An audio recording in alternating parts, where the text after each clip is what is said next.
G'day, g'day. It is Tuesday, the 28th of July 2026, starting on the daily chart. Another interesting day. Had a huge gap up from Friday's close, and price did try to reach higher through the Asian session. Unfortunately, I was about 10 ticks off a beautiful entry that went straight to the high of the day. And basically for London, it went sideways, and then New York came down and took out the engineered lows above the Friday's high. And we did close back inside Friday's high. But looking at what Friday did, how it swept Thursday's low, we've taken liquidity below Thursday's low. Monday has essentially made a higher high than Friday's high, and we've closed quite near Friday's high. So there is a potential here for Tuesday to move a little bit lower through Asia, tap into that untouched point of control from Friday, and then move to at least target the high of the week, which is of course Monday's high, and even higher. I don't want to get too wrapped up in that bias because we do have that gap to fill from Friday's close to Monday's open. But that's the potential scenario that I've seen play out before. We have key drivers in the market this week with the FOMC meeting on Wednesday. They're a 33% chance of a hike, which is not that great, so it's probably going to hold.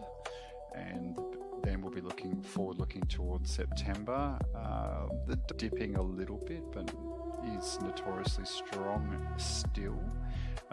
US and Iran have paused their hostilities, and that's coming after 2 weeks of strikes. And oil, which is obviously the big catalyst in the market at the moment, had eased about 6% yesterday. That eases inflation fears, which is a little bit bullish fold. The VIX is trading around about 18, which is below that really high volatility number of 20.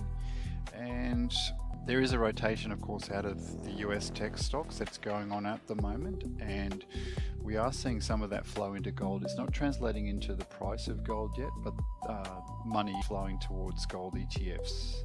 So we'll have to see if that will translate into stronger buying now in the gold market. Going down into the intraday time frame, we'll switch on our key levels at the moment. So 4,000 is still holding.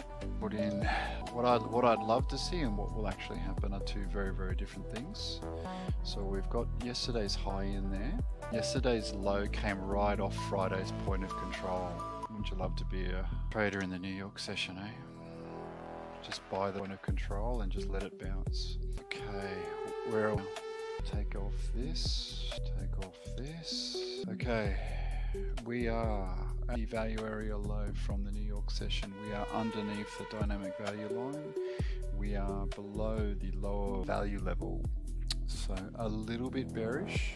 Value area low is holding as support at the moment, but we can't buy off that because we're below the dynamic value line, the lower value level. We can sell any retracements. That's what's going on at the moment. They are selling that. That trade almost might be over. They haven't really tapped into level just yet. So we are in a tight range, but there are sells off the lower value level to trade into yesterday's low. Would love to see a sweep of yesterday's low to move back up, but the potential now is for that at the moment.